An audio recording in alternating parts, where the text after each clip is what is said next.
journey is not complete. We can and we must do more. The vision preached by my father a half-century ago was that his 4 little children would one day live in a nation where they would not be judged by the color of their skin, but by the content of their character.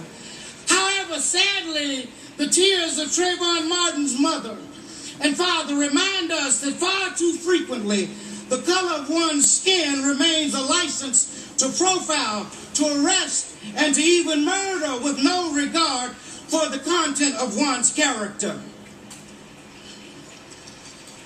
Regressive stand your ground laws must be repealed. Federal anti-profiling legislation must be enacted. Comprehensive immigration reform must be adopted to end the harassment of our brown brothers and sisters and to provide a path to citizenship for them today, just as was done for the millions who passed through Ellis Island's splendid gate yesterday. 50 years ago, my father insisted that we could not rest and be satisfied as long as black folk in Mississippi could not vote, and those in New York believed that they had nothing for which to vote. Today, the United States Supreme Court, having recently eviscerating the Voting Rights Act, and with numerous states clamoring to legislatively codify voting suppression measures, not only must we not be satisfied, but we must fight back boldly. Too many of our unknown heroes and sheroes fought, bled, and died for us to have the precious right to vote, for us to now sit back and timidly allow our franchise to be taken away or diminished. We must not rest until the Congress of the United States restores the Voting Rights Act's protections discarded by a Supreme Court blind to the blatant theft of the black vote. Paramount to Martin Luther King Jr.'s fervent dream was the commitment that African Americans gain full economic opportunity and not be confined to basic mobility from a smaller ghetto to a larger one. Today, with 12% unemployment rates in the African American community and 38% of all children of color in this country living below the level of poverty, we know that the dream is far from being realized. With the once mighty city of Detroit in the throes of bankruptcy and countless other cities teetering on the brink, there is a fierce urgency to act now. If the big automakers and major financial institutions are too big and too important to fail, why is not the same true of the major urban centers, which are populated by millions of poor black and brown and whites hungering for nothing more than a decent job to provide for themselves and their families? Why shouldn't historically black colleges and universities, desperate for financial stability, be given the assistance which will enable them to continue their noble mission of educating both the best, brightest, as well as the least of these? As we struggle to recover from the worst economic calamity since the Great Depression, America needs a new Marshall Plan for our cities to provide jobs, infrastructure improvements, and a true lasting stimulus to the economy. While we're inspired today by the majesty of power of my father's exhortation of yesteryear, we must be mindful of his fundamental imperative of love. He sought the beloved community where we would live together in peace, justice, and equality. We must embrace that love and cease the violence. No more senseless Newtowns and Columbines. No more daily killings of our young people by our young people on the streets of Chicago and countless neighborhoods across the country. We need more gun control, but we also need more love. Yes, we all need love for each other, black, white, and yellow, red and brown, gay and straight, Christians, Muslims, and Jews, and all of God's children loving one another. We must embrace love and hold on to that powerful spiritual which inspired my father's generation and inspires us still today. We ain't gonna let nobody turn us around. We ain't gonna let nobody turn us around. We're gonna keep walking. We're gonna keep on talking. We're gonna keep on voting. We're gonna keep on job building. We're gonna keep on educating. We're gonna keep on mentoring. We're gonna keep on community building. We're gonna keep on ending violence. We're gonna keep on creating peace. We ain't gonna let nobody turn us around. We're gonna keep marching down to Freedom Land. So when I stand in your presence today and reflect on the fact that my beloved sister, Yolanda Denise, did not live to see the full realization of the heartfelt dream held by our Father for his 4 children, I am sad, but not entirely sad. For I'm reminded that he knew that the arc of the moral universe is long, but it does bend toward justice. And so another Yolanda, our daughter, you saw her come out here with me, our daughter Yolanda Renee King has been sent by God into this world, and the dream will live on through her. Thus I know that Daddy is smiling up above, knowing that your presence here today will assure the fulfillment of his dream in the lifetime of Yolanda Renee King. I can almost hear my father humming that anthem of the movement. People get ready, there's a train a-coming. People get ready, there's a train a-coming. A train that takes us to a land where we have decent houses and not dope houses. A land where we have schools that teach our children and do not defeat our children. A land where we have enterprising entrepreneurs and not incarcerated inmates. A land where we have fathers who create stable families and do not merely procreate innocent babies. Yes, a train to the Freedom Land. 50 years ago, Martin Luther King Jr. boldly ignited a mighty torch to guide our freedom land to our freedom train land here. And we are today standing in the midst of that eternal flame. If we could all but catch a flicker from that ferocious flame of freedom, we could each light a small candle of courage and in our own voice cry out, "This little light of mine, I'm going to let it shine." If we each let our own little light shine, then we shall truly overcome. Yes, if we each do our own small part in our homes, in our churches, in our schools, on our jobs, on our organizations, in every aspect of our lives to advance the cause of freedom, then surely a change is going to come. And take it from me, someday we will all be free. And on that triumphant day, we will offer up our praise to the God of our weary years, the God of our silent tears, who has brought us thus far on the way, who he has led us by his might into our light. And together, we as a people, we as a nation, and indeed, we as a world will proclaim in unison, "Mine eyes have seen the glory of the coming of the Lord." Glory, glory, hallelujah. Glory, glory, hallelujah. Glory, glory, hallelujah. His truth is marching on. God bless you.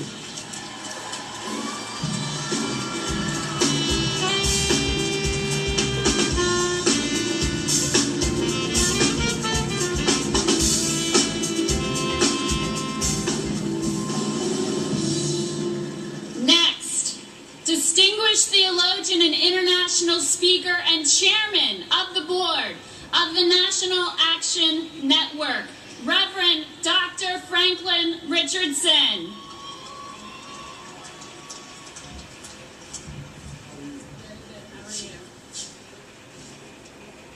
Good afternoon. It is my privilege to bring greetings on behalf of the Board of Directors of the National Action Network, our more than 72 chapters in 60 cities across America. On behalf of the staff and the many members of the National Action Network, I greet you today as chairman, and to celebrate this high moment. We've come here today to culminate a long journey that began 200 years ago, the moment an African-American enslaved African rejected slavery. 50 years ago, we came to a high moment. And in the past 50 years, we've had tremendous achievement. We've had tremendous accomplishment. And it is that achievement that makes us believers in the future. In every generation, we have had great voices and great leaders. Today, it is my privilege to present our keynote speaker, the one who has become the voice of this era. For the last 40 years, the Reverend Al Sharpton has been evolving as a great and stirring leader shaped by these times to lead us into this era. He has sacrificed his life, his body. He's taken attacks. He's been mistreated, misunderstood. But thanks be to God, he has been persistent. He has never given up. He's always been a voice for the voiceless. He's always aligned with the marginalized. He's always represented the hurting, and he's always been a voice for justice. He's our leader, the president of the National Action Network. It is my privilege then to present for the keynote moment the Reverend Al Sharpton, president of the National Action Network.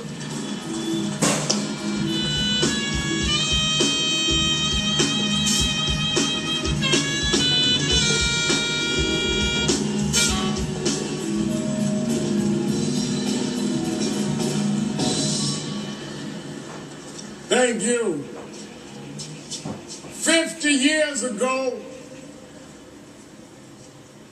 they did not take a bus outing to come to Washington. There will be those that will miscast this as some great social event. But let us remember 50 years ago, some came to Washington having rode the back of buses. Some came to Washington.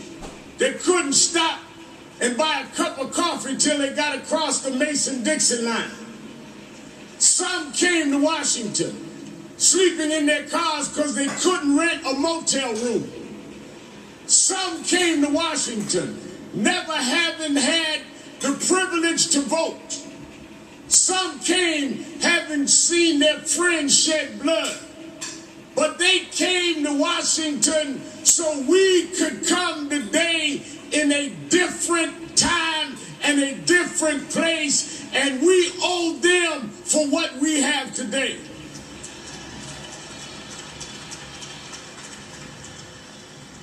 I met a man not long ago. I tell it often. He says, I'm African American, but I don't understand all this civil rights marching you talking about, Reverend Al. I've accomplished, I've achieved. Look at my resume. I went to the best schools. I'm a member of the right clubs. I have the right people. Read my resume. Civil rights didn't write my resume. I looked at his resume, I said, you're right. Civil rights didn't write your resume, but civil rights made somebody read your resume.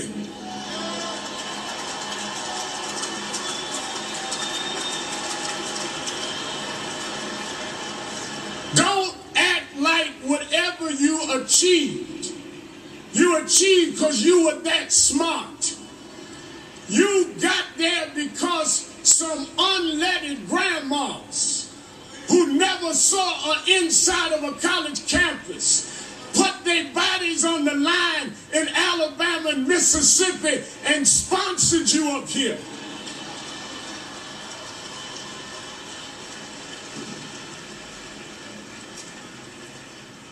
Today, we face continuing challenges. What do we want? We want the Congress to rewrite a Voting Rights Act, and we want to protect our right to vote.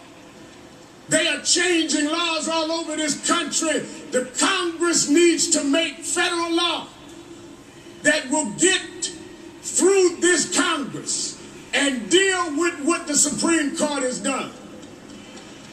Right now in Texas, in North Carolina, in other places, they're coming with all these schemes.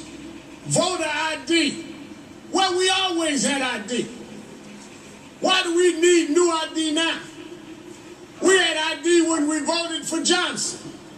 We had ID when we voted for Nixon. We had ID when we voted for those that succeeded him, Carter, Reagan, Bush, Clinton, Bush again. Why, when we get to Obama, do we need some special ID?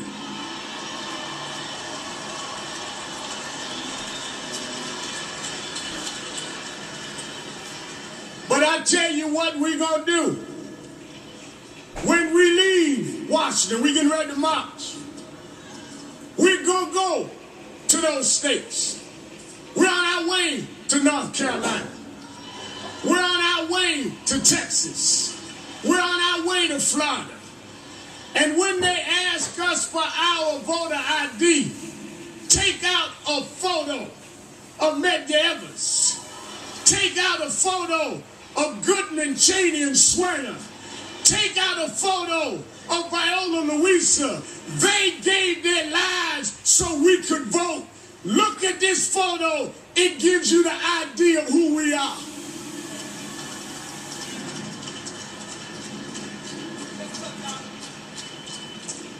Second, we need jobs.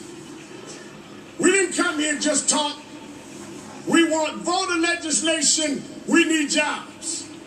And if we can't get jobs, we need to continue these marches. And if we get tired, we need to sit down in the offices of some of those here that don't understand folk want to work and earn for their families.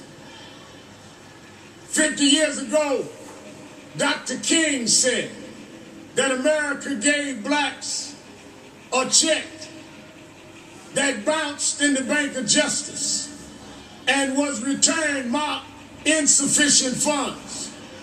Well, we redeposited the check. But guess what? It bounced again. But when we look at the reason this time, it was marked stop payment. They have the money to bail out banks. They have the money to bail out major corporations. They have the money to give tax benefits to the rich. They have the money for the 1%. But when it comes to Head Start, when it comes to municipal workers, when it comes to our teachers, they stop the check. We gonna make you make the check good, or we gonna close down the bank.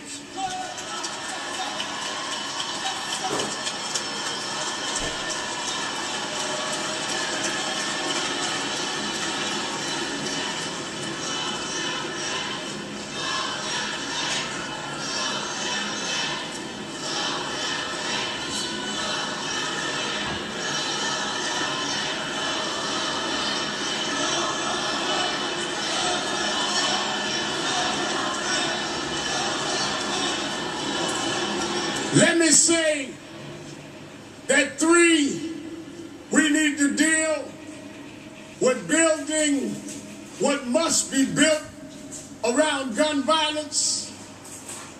We cannot sit around and watch the proliferation of guns in our communities and in any community.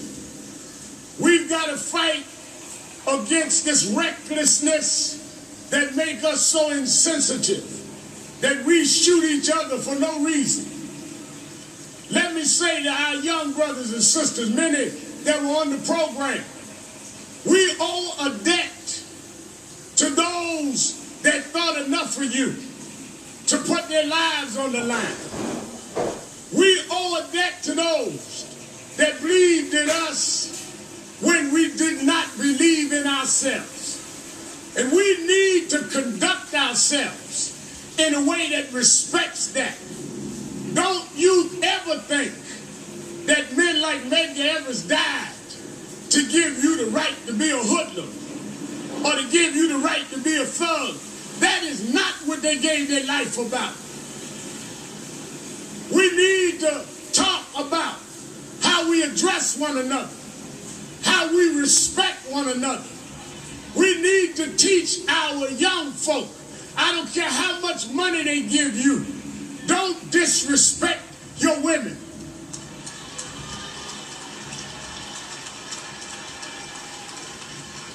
No matter what they promise you, make it clear that you know that Rosa Parks wasn't no hoe and Fannie Lou Hamer wasn't no bitch.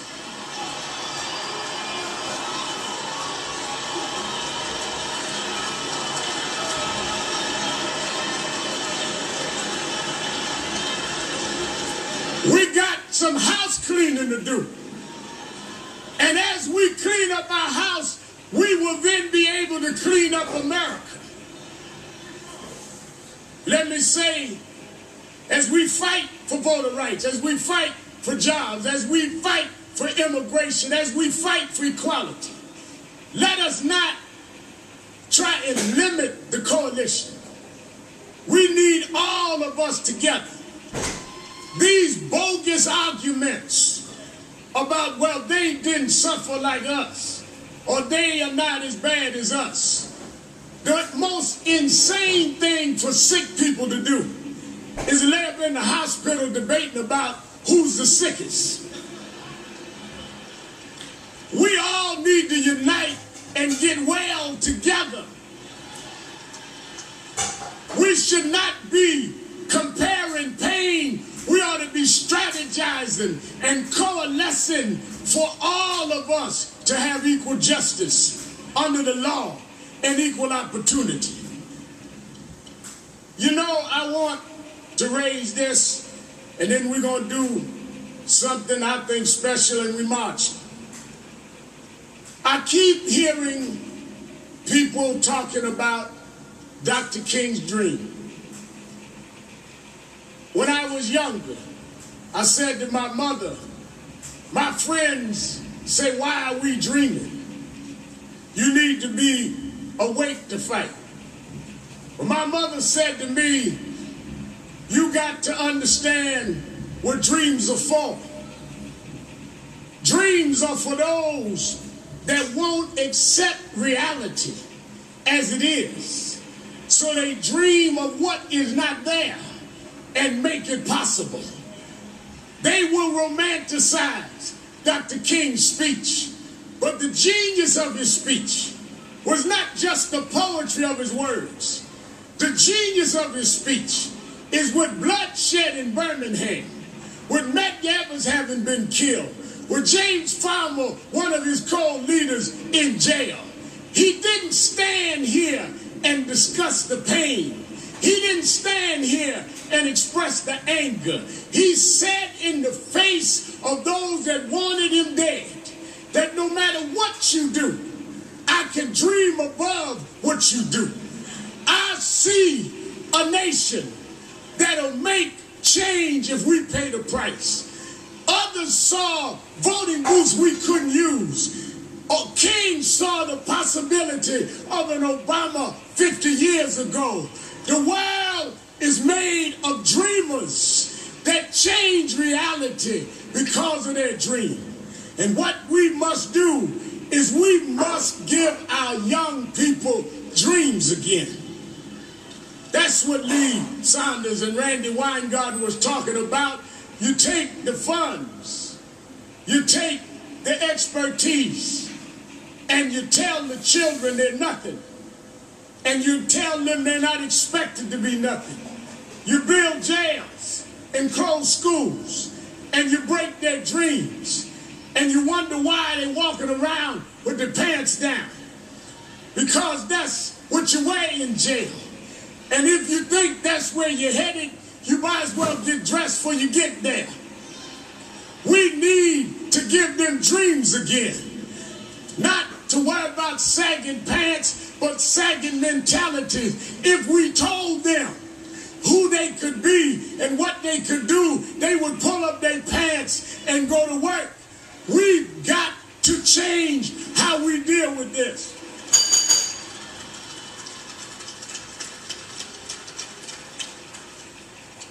So we come to say that we are leaving here as they did 50 years ago. And we're going to do nonviolently what is necessary to put the climate in this country that will lead to a Voting Rights Act. We're going to do what is necessary to do what we have to do nonviolently, to have a jobs bill based on the infrastructure. We're going to register voters in each state. We're doing town hall meetings in the next 60 days. We're going to target numbers and target districts. We need to bring new voters to the polls based on the principles and objectives of the movement. I don't know much about cooking, but I did learn how to make pancakes. My mama taught me all you got to do is put down the stuff and just flip it over. I don't know that much about politics, but I know how to do some flipping. And we need to flip some folk in Congress next year.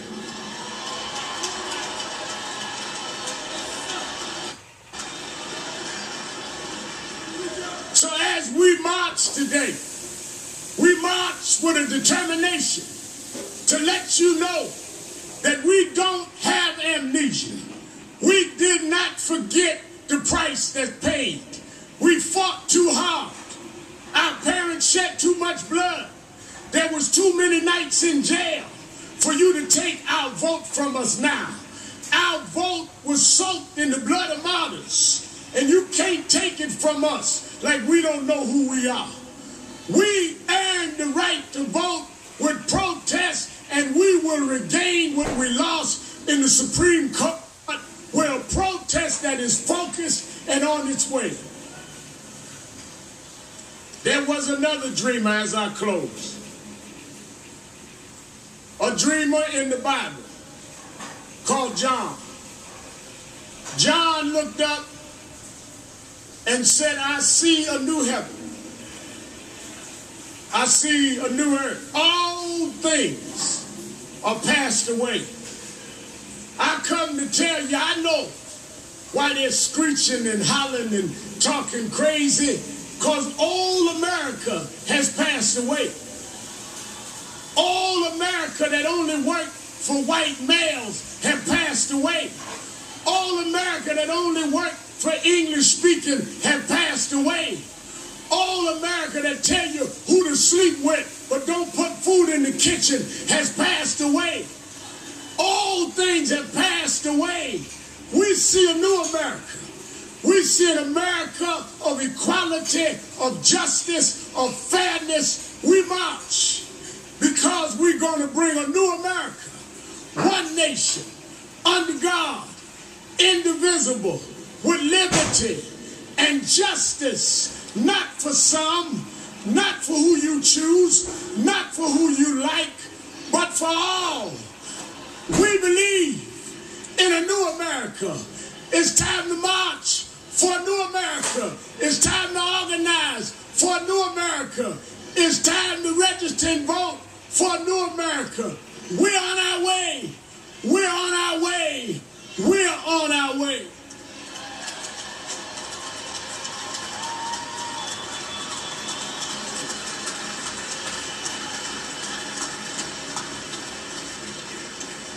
As we prepare to march, I want some of our leaders to stand with me. We want to honor and dedicate what we're doing to a man that made the long road and the long journey. Reverend Charles Williams, Reverend Toulis, Bishop Curry, Reverend Richardson, Kevin Powell, all the young leaders, Mary Pat Hector, Tamika Mowry, Janae Ingram, Dominique.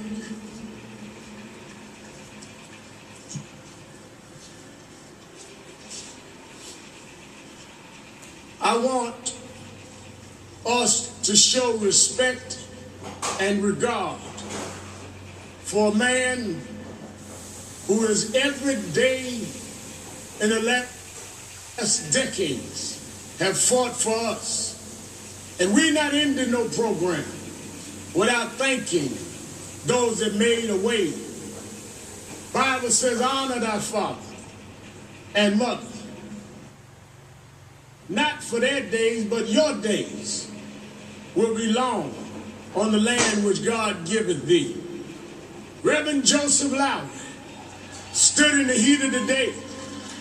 Reverend Joseph Lowry stood up when others wouldn't stand. Reverend Joseph Lowry has paid a price. And because of people like him, we are here today. Another warrior who was slapped, who was abused, and took it so we could vote, is here with us today. Never got recognition, but now he's a winner of the Medal of Freedom from the first African-American president in the United States. He will come and have words and present an SCLC, Southern Christian Leadership Conference. That's the organization Dr. King and Dr. Lowry and others founded. That's the organization that did direct action. I worked in the New York branch of SCLC. I tell these young folk that work with me, I don't hear excuses. I grew up in a single-parent home on welfare. But Reverend William Jones was in SCLC. Reverend Jesse Jackson told me I was somebody, and I believed him, because no man ever told me I was nobody. That's why I don't care if nobody gives you credit, Reverend Jackson, I will, because you helped turn my concept around about myself. Let us hear from the legendary C.T. Vivian.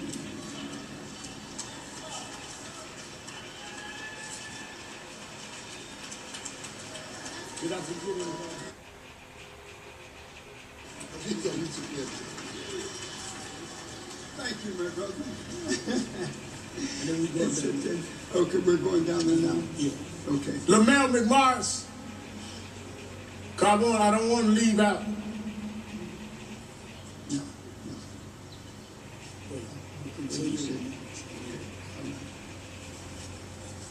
Hello, good people. Well, we're here again. After a half century, we're here again.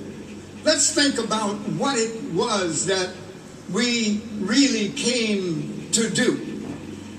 This 50th anniversary was to remind us